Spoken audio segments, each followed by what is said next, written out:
एक बुढ़िया और उसका बेटा रहते थे। बेटा जवान था और शादी की उम्र को पहुंच चुका था, मगर उसे गांव की कोई भी लड़की पसंद नहीं थी। उसकी माँ उसे बहुत समझाती, शादी करने पर इसरार करती और अच्छी अच्छी लड़कियों के नाम पेश करती, लेकिन वो हर बार यही कहता, मुझे गांव की कोई भी लड़की पसंद नहीं आती। आखिर एक रोज वो अपनी माँ से कहने लगा, माँ, मैं किसी मलक जा रहा हूँ ताकि अपनी पसंद की लड़की तलाश कर सकूं। उसकी माँ तो पहले ही से तंग आ चुकी थी, इसलिए कदरे गुस्से से बोली, ठीक है, जहां तुम्हारा जी चाहता है जाओ और अपनी पसंद की लड़की ढूंढ के लाओ। जब वो घर से रुखसत होने लगा तो माँ ने कहा, याद रखो, अगर तुम्हें भूख वापस न लाई तो प्यास ले आएगी। वो घर से निकलकर चल दिया और चलता चलाता एक जंगल में पहुंच गया। जंगल में सफर करते करते बहुत जल्द उसे प्यास सताने लगी। उसके लब खुश्क हो गए और वो परेशान होकर इधर उधर देखने लगा, मगर वहां पानी का नाम वो निशान तक न था। जब वो चारों तरफ नजरें दौड़ा रहा था तो अचानक उसने एक दरख्त पर घोंसला देखा जिसमें 3 अंडे मौजूद थे।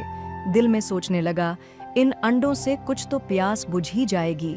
ये सोचते ही वो जल्दी से दरख्त पर चढ़ गया और घोंसले में से तीनों अंडे निकालकर अपनी जेब में डाल लिए। फिर वो दरख्त से उतर आया और उसने जेब में से एक अंडा निकालकर उसे तोड़ा। जैसे ही अंडा टूटा, उसमें से एक खूबसूरत नौजवान लड़की उछलकर बाहर आ गई। वो हैरानी से उसे देख ही रहा था कि लड़की ने कहा, मुझे पीने के लिए थोड़ा पानी दो, उसके बाद मैं तुम्हारी और तुम मेरे होगे। लेकिन वो तो खुद पानी को तरस रहा था, फिर उसे पानी कहाँ से देता। ये देखकर लड़की पलक झपकते में गायब हो गई और वो देखता का देखता रह गया। चंद लम्हों तक हैरान सा वहां खड़ा रहा और फिर आगे की तरफ चलने लगा। थोड़ी दौर आगे गया होगा कि प्यास और शदीद हो गई। उसने जेब में से दूसरा अंडा निकाला और उसे तोड़ा। जो ही अंडा टूटा, उसमें से एक खूबसूरत नौजवान लड़की उछलकर बाहर आ गई और उससे कहने लगी, मुझे पीने के लिए थोड़ा पानी दो, उसके बाद मैं तुम्हारी और तुम मेरे होगे। अब भी मसला वही था कि वो पानी कहाँ से दे। नतीजा ये हुआ कि दूसरी लड़की भी आंख झपकते में गायब हो गई और वो पहले की तरह हका बका होकर इधर उधर देखने लगा। चंद लम्हे उसी तरह खड़ा रहा और फिर अपने सफर पर रवाना हो गया। चलते चलते वो एक बाग में पहुंच गया जहां एक कुएं में पानी था। उसने कुएं में से पानी निकाला, जी भर कर पिया और एक प्याला पानी का भर के अपने पास रखा और बैठकर तीसरा अंडा भी तोड़ दिया। अंडे का टूटना था कि उसमें से भी एक खूबसूरत नौजवान लड़की उछलकर बाहर आ गई और बोली, मुझे पीने के लिए थोड़ा पानी दो, उसके बाद मैं तुम्हारी और तुम मेरे होगे। इस बार उसने तो पहले ही से पानी का बंदोबस्त कर लिया था। जैसे ही लड़की ने ये कहा, उसने जल्दी से पानी का भरा हुआ प्याला उसे पेश कर दिया। अब तो तीसरी लड़की के पास फरार होने का कोई बहाना न था। वो उसके पास बैठ गई तो नौजवान दिल ही दिल में खुश था कि उसे उसकी पसंद की लड़की मिल गई है। वो उससे कहने लगा, तुम यहाँ बैठो, मैं तुम्हारे लिए सवारी की गाड़ी लेकर आता हूँ, जिसमें तुम्हें अपने घर इस तरह इज्जत से ले जाना चाहता हूँ जैसे दुल्हन को ले जाया जाता है। उसने ये कहा और वहां से चल दिया। लड़की, जो इंतहाई खूबसूरत थी, कुएं की मंडीर के पास बैठकर उसकी वापसी का इंतजार करने लगी। अभी उसे बैठे थोड़ी ही देर गुजरी थी कि फजा में एक अजीब सा सुकूत छा गया। उसी लम्हे वहां एक बूढ़ी जादूगरनी नमूदार हुई। उसकी जुहरियों भरी आंखों में चालाकी चमक रही थी और उसके साथ एक बदशक्ल काले रंग की लड़की थी जो उसकी बेटी थी। जादूगरनी ने बिना कुछ कहे आगे बढ़कर हसीन लड़की के खूबसूरत और जर्क व बरक कपड़े उतारे और अपनी बेटी को पहना दिए, जो खाना बदूश नजर आ रही थी, और अपनी बेटी के कपड़े उस हसीन लड़की को पहना दिए। हसीन लड़की कुछ बोलना चाहती थी, लेकिन जैसे ही उसने लब खोले, जादूगरनी ने एक तिलसिमाती विर्द पढ़ा और पलक झपकते ही लड़की को सुनहरी मछली में बदल दिया। मछली की आंखें अब भी इंसानी खौफ से भरपूर थीं, जैसे वो पुकारना चाहती हो, लेकिन आवाज ना निकले। फिर उस जालिम औरत ने उसे कनुए में फेंक दिया। अब उसकी जगह जादूगरनी की बदशक्ल बेटी बैठी हुई थी, जो नौजवान का इंतजार कर रही थी।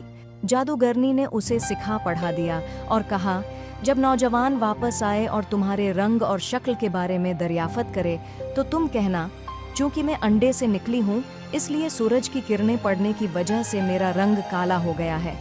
लड़की ने जवाब दिया, ठीक है, मैं ऐसे ही कहूंगी। जादूगरनी उसे समझाकर वहां से गायब हो गई। और फिर जब नौजवान तांगा गाड़ी लेकर वापस आया तो ये देखकर हैरान रह गया कि वहां हसीन और जमील लड़की की जगह एक काले रंग की बदशक्ल लड़की बैठी हुई थी। ताहम उसने लिबास वही पहन रखा था जो वो देख कर गया था। उसने ताज्जुब से दरियाफत किया, तुम्हारा रंग क्यों काला हो गया? जवाब में जादूगरनी की बेटी ने अपनी माँ के सिखाने के मुताबिक कहा, चौंकि मैं अंडे से निकली हूँ, इसलिए जब सूरज की किरणें मुझ पर पड़ें तो मेरा रंग काला हो गया और हुस्न जाता रहा। मगर तुम बेफिक्र रहो, जब मैं घर जाकर नहाऊंगी तो फिर से पहले की तरह हसीन हो जाऊंगी। लड़के ने सोचा, शायद ऐसा ही हो, लिहाजा वो उसे तांगा गाड़ी में सवार करके अपने घर ले आया। जब वो घर पहुंचा तो उसकी माँ ने बड़ी हैरानी से अपनी बहू की तरफ देखा और फिर बेटे से कहने लगी, तुम्हें गांव की अच्छी से अच्छी लड़कियां पसंद न आए और अब तुम ये खाना बदूश लड़की ले आए हो। इस पर उसने अपनी माँ को समझाया, माँ तुम फिक्र न करो, अभी ये नहाए धोएगी तो हसीन हो जाएगी। लेकिन नहाने के बाद भी वो बदसूरत ही रही। जादूगरनी की बेटी जानती थी कि असल लड़की कुएं में कूद कर मछली बन चुकी है। जब तक उसका वजूद बाकी है इसके लिए खतरा मौजूद रहेगा। यही कुछ सोचकर वो बीमार पड़ गई और उसने नौजवान से कहा, इसी बाग वाले कुएं पर जाओ, इसमें एक मछली है, उसे पकड़ के लाओ। मैं जब उसे खाऊंगी तो पहले की तरह खूबसूरत बन जाऊंगी, वरना मैं इसी तरह काली और बदशक्ल ही रहूंगी। नौजवान तो दिल से चाहता था कि उसकी बीवी पहले की तरह खूबसूरत हो जाए, इसलिए वो इसी वक्त गया। उसने कुएं पर जाकर उसका तमाम पानी निकाला और सुनहरी मछली पकड़ के ले आया। जो ही जादूगरनी की बेटी ने मछली देखी वो खुश हो गई, अपने आप से कहने लगी, अभी उसका काम तमाम करती हूँ। उसने जल्दी जल्दी मछली पकाई और उसे खा गई। नौजवान मुंतजिर था कि उसकी बीवी मछली खाने के बाद पहले की तरह हसीन हो जाएगी, मगर वो तो उसी तरह काली व बदशक्ल ही नजर आ रही थी। करना खुदा का ये हुआ कि जादूगरनी की बेटी ने मछली खा के उसकी हड्डियां घर से बाहर फेंक दें। इतने में करीब के खेत से एक बतख आई व वो हड्डियां खा गई। हड्डियां खाने की देर थी कि बतख के पर सोने के हो गए। थोड़ी देर पहले जो एक आम बतख थी अब उसके पर सोने की तरह चमक रहे थे। जब बतख उस खेत के मालिक के घर वापस गई जहां से वो आई थी तो घर की बूढ़ी औरत उसे देखकर हैरान रह गई। सोने के पर तो उसने कभी नहीं देखे थे। वो बहुत खुश हुई और उसने बतख के पर नोचकर बर्तन में रख दिए। उस वक्त वो कलीसा जाने की जल्दी में थी।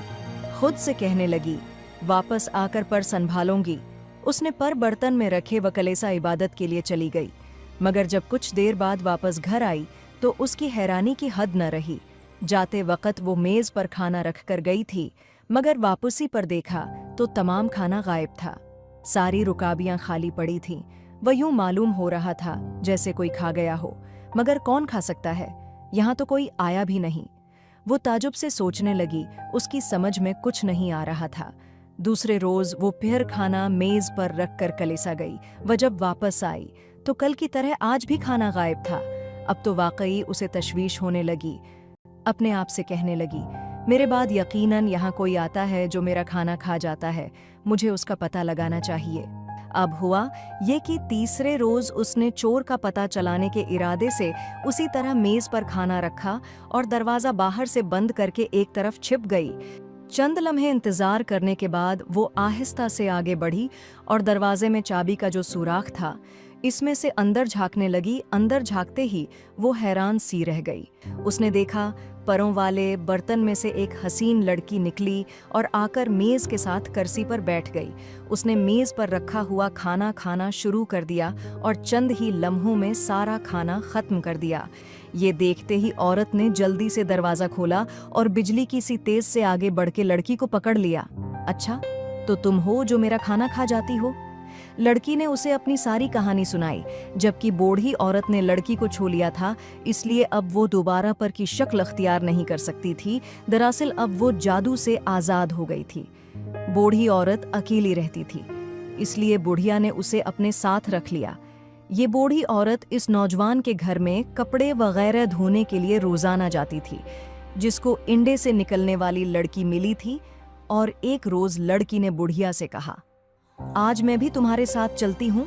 लेकिन बुढ़िया इनकार करते हुए बोली, नहीं, तुम्हारा जाना मुनासिब नहीं। अगर घर के मालिक ने देख लिया तो वो तुझे वहीं रख लेगा। उस पर लड़की ने साथ जाने की बहुत जिद की। आखिरकार बुढ़िया ने उसे इजाज़त दे दी और वो उसके साथ काम करने चली गई। वहाँ और भी चंद लड़कियाँ थीं। कामकाज के बाद वो सब बैठ के उधर उधर की बातें करने लगे और उनके साथ नौजवान भी बैठ गया। वो इनसे कहने लगा, तुम्हें यकीनन बहुत सी कहानियाँ आती होंगी, हर एक बारी बारी कोई कहानी सुनाए। इस तरह सब कहानियाँ सुनाने लगे। जब पर वाली लड़की की बारी आई तो सबने उससे कहा, अब तुम्हारी बारी है, तुम कोई कहानी सुनाओ। मुझे तो कोई कहानी नहीं आती, सिर्फ ख्वाब याद है, लड़की ने जवाब दिया। जिस पर सबने कहा, ख्वाब भी कहानी ही होता है, तुम ख्वाब ही सुनाओ। जब सबने तकाजा किया तो उसने कहना शुरू किया। एक नौजवान था जिसे अपने गांव की कोई लड़की पसंद न थी। चनांचा वो अपनी पसंद की लड़की की तलाश में घर से निकल खड़ा हुआ। वो सफ़र में एक जंगल से गुजर रहा था कि उसे 3 अंडे मिले और उसके बाद अपनी पूरी कहानी बयान करने लगी। जब वो इस मरहले तक पहुंची जहां नौजवान उसे कुएं के पास बैठाकर खुद गाड़ी लेने गया था, तो रुक गई। कहने लगी, फिर मेरी आंख खुल गई। इसके बाद क्या हुआ ये मुझे मालूम नहीं। जब वो ख्वाब के नाम से अपनी कहानी सुना रही थी, इस वक्त जादूगरनी की बेटी वही मौजूद थी और वो बड़ी परेशानी से उधर उधर घूम रही थी। वो समझ गई थी कि ख्वाब सुनाने वाली लड़की कौन है। वही नहीं, नौजवान भी ये राज जान गया था। यही वजह थी कि जब उसकी बीवी ने ये कहा, तुम क्या फजूल कहानियों में लग गए हो, सोने का वक्त हो गया है, जाके आराम करो, तो नौजवान ने उसकी बात पर कोई तवज्जो न दी। वो लड़की से बोला, ज़हन पर जोर दो और ख्वाब का अगला हिस्सा याद करके सुनाओ। मगर अब अगर लड़की अपनी कहानी पूरी न भी करती तो जब भी वो सारी कहानी समझ गया था, उसने उसी वक्त जादूगरनी की बेटी को एक कमरे में बंद करके ताला लगा दिया ताकि वो फिरार ना हो सके। फिर उसने कहा, मैं अपनी सास से पूछूंगा कि उस किस्म की साजिश करने वाले को किस किस्म की सज़ा मिलनी चाहिए। वो उसी वक्त अपनी सास यानी जादूगरनी के पास गया और उससे पूछा, ऐसी औरत को क्या सज़ा मिलनी चाहिए जो किसी शख्स की दुल्हन को ले जाए, उसे कुएं में फेंक दे और उसकी जगह दुहुके से एक मकरो शक्ल की बदसूरत लड़की बैठा दे।